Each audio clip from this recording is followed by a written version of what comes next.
Hi. So they've been setting off these alarms now for a few days. I don't know if you guys can hear it, the car alarm. I do have the window open just because it's so nice out, and it was kind of stuffy in here. It's a price. It's a price we pay for wanting fresh air and for saying things that the psychopaths don't like. Um, it's just to irritate. It's to annoy. It's to just to let the targets know, hey, we're still here. Yeah, so the wrong number calls are still coming in. The robocalls are still coming in. Um, I'm still having people making references to, they'll online, for example, they'll make references to things that I did offline on that day. So what I was wearing, where I went, something I said, something I did, right? They'll make references just to show me that they were there. Really, I mean, that's still happening. This is psychological warfare, right? That's what it is. They want you to be afraid. Well, truth is, they're never going to stop this attack, so I'm just going to speak. What can I do now but speak out? It's sick. This is perverse. But anyway, so what's been going on? So much, and I know I keep saying that at some point I'm going to make a video talking about what has been going on for the last few weeks, and I keep saying the last few weeks, and now it's been a few months, and I haven't really made a video talking about the events that have taken place, and I'll probably get to that at some point. But so yesterday I went for autism screening, and I didn't get the results back yet, so I don't know what it's gonna turn out to be. But I had been trying to find a place for months that took my insurance. So finally I found this place that took my insurance. Hopefully it'll be okay. It'll be okay. There was no psychiatrist there, which is good. I don't like psychiatrists anyway. They're not, psychiatry is not that great of a field.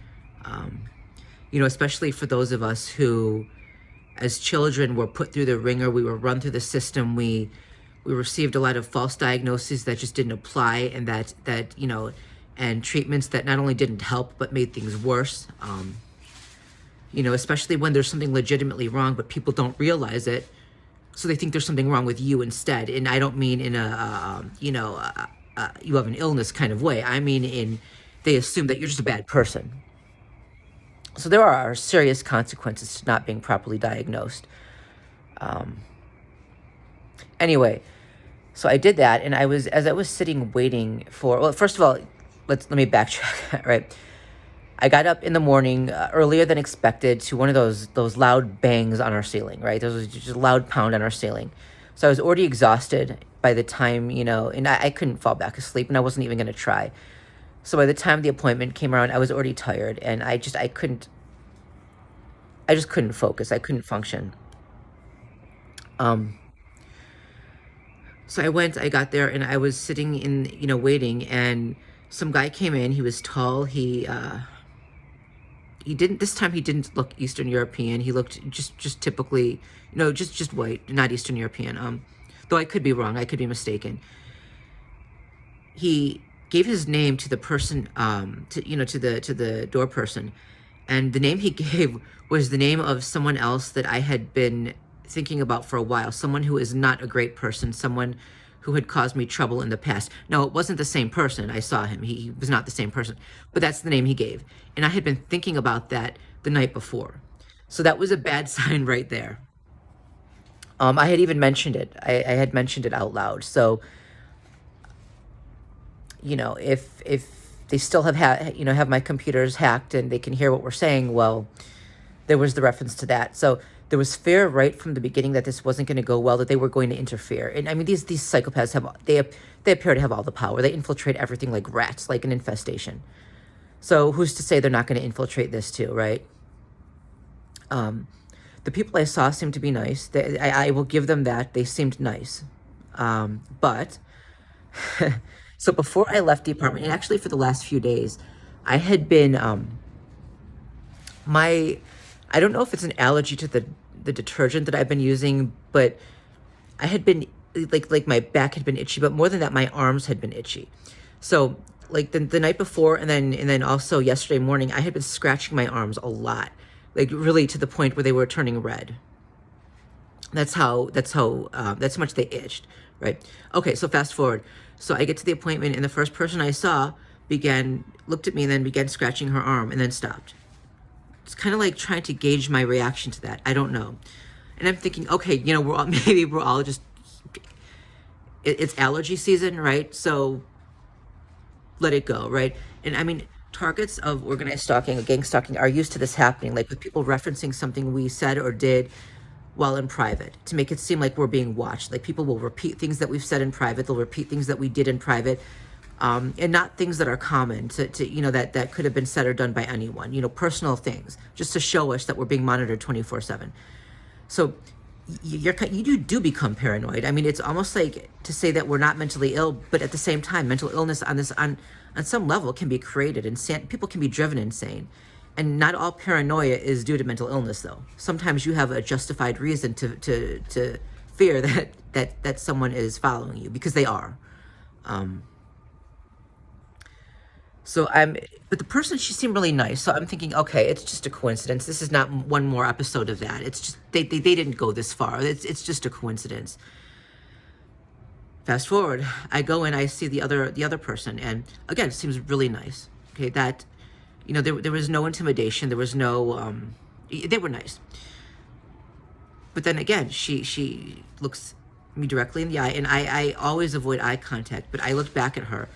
And then she does it, she scratches her arm the same way I did, right? Holds it out, scratches it, and then looks me in the eye almost to gauge my reaction again. This is where you can be diagnosed with a serious mental disorder. And once that happens, no one ever takes you seriously again. Then every time you complain about being followed, they say, oh, it's just a sign of mental disorder, right? So I didn't say anything. Of course I didn't, right? I didn't say, hey, did someone tell you to do that, right? Did one of these guys tell you to do that? Have they infiltrated even here? But, if we look at, the CIA's MK Ultra program, right? They did infiltrate everything. They told doctors and nurses and to how to interact with their patients, and even to refrain from providing adequate medical care and to just let the patients die, because the CIA, they wanted to study they wanted to study the progress of the symptoms of the disease. There's no reason to assume that has stopped. All I can do is hope that these psychopaths did not infiltrate, and hope that I actually was seen by people who are going to analyze this in a fair and honest manner. But when you're being targeted like this, with this, you can't expect to be treated with fairness or to have people analyze your case honestly. But I've got to wonder, if people are told to lie, if they're told to deceive and manipulate, do they have a conscience? Do they ever stop and think, okay, this is wrong, that they're hurting people? Or do they just accept it because they're being told to do it by someone who appears to have authority? I don't know. So as I was walking out, there was this guy, and again, this time, again, they didn't appear to be Eastern European this time. They usually do. Especially the guys who come by and they'll whisper my name, or they'll call me by my name or my old name, even though I don't know who they are. And then they'll whisper something, that I said in private. They a lot of them do have Russian accents, Russian or Ukrainian. I can't tell the difference, but these guys didn't appear to be Eastern European. So that this guy, he was white, but he went out just before me, and I stalled a little bit. I just didn't want to interact with him. So I went to the toilet first, and then I went out, and I saw he was still waiting there. So he and he kind of looked back, and then he looked at his phone, and then he looked back again. So he had been waiting for me. And I couldn't just hang out there in the lobby. The door people were there. I had no reason to just sit there and wait. So I had to go out, and I was waiting for my ride, and he kind of grunted, and I went all the way to the other end of the lot, and he kind of grunted, but it wasn't far. I mean, there's only so far you can go and still be waiting in the area where you're going to be picked up. I didn't look at him. He grunted again. I didn't look at him. He dropped something loudly that startled me. I looked at him, and then he tapped his nose twice. So they're letting me know that they probably interfered with this. I don't know what's going to happen. I don't have From I remember from childhood, I don't have a good. I've never had good experiences with the psych, community, with the mental health industry. And I haven't really had much experience as an adult, but as a child I did. So going back to try to get help for a proper diagnosis was difficult already, and they knew that. The likelihood of getting an accurate diagnosis was slim. They knew that. And I don't know what the diagnosis is. Hopefully it will be accurate.